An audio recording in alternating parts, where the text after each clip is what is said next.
بسم اللہ الرحمن الرحیم۔ ہمنا اور ریحان 1.5 سال سے محبت میں گرفتار تھے۔ وہ روز ایک دوسرے سے گھنٹوں بات کرتے تھے۔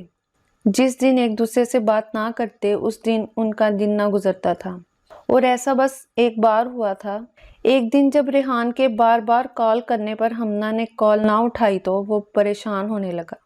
2 گھنٹے کے بعد جب ہمنا کی کال آئی تو وہ بہت رو رہی تھی۔ جب ریحان نے وجہ پوچھی تو ہمنا نے بتایا کہ میرے لیے ایک رشتہ آیا ہے، لڑکا انجینئر ہے، بھائی اور امی کو رشتہ پسند آ گیا تو انہوں نے ہاں کر دی ہے۔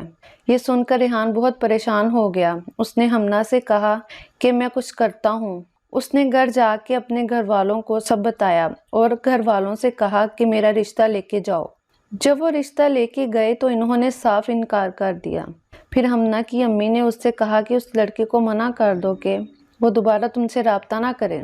ہمنا ایک دن گھر والوں کو بغیر بتائے اس سے ملنے چلی گئی اور اس کے آگے ہاتھ جوڑ کر بس اتنا کہا کہ آج کے بعد مجھ سے رابطہ نہ کرنا۔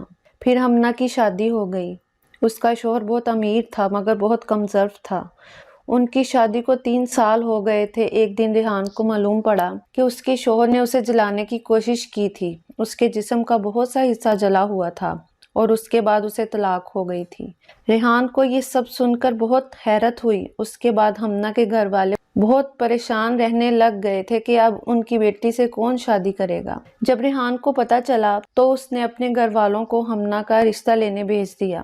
ہمنا کے گھر والوں نے رشتے کے لیے ہاں کر دی مگر ہمنا نے انکار کر دیا۔ ایک دن ریحان اکیلا ہمنا سے ملنے گیا اور انکار کی وجہ پوچھی اور اس سے کہا کہ جو بھی ہوا ہے اسے اپنے رب کی طرف سے آزمائش سمجھ کر بھول جاؤ۔ تو ہمنا نے اس سے پوچھا کہ کیا تم آج بھی مجھ سے محبت کرتے ہو؟ تو اس پر ریحان مسکرایا اور بولا کہ میں نے تم سے ہی تو محبت کی ہے اور محبت چھوڑ کیسے سکتا تھا۔ پھر ان کی شادی ہو گئی اور وہ ہنسی خوشی رہنے لگے۔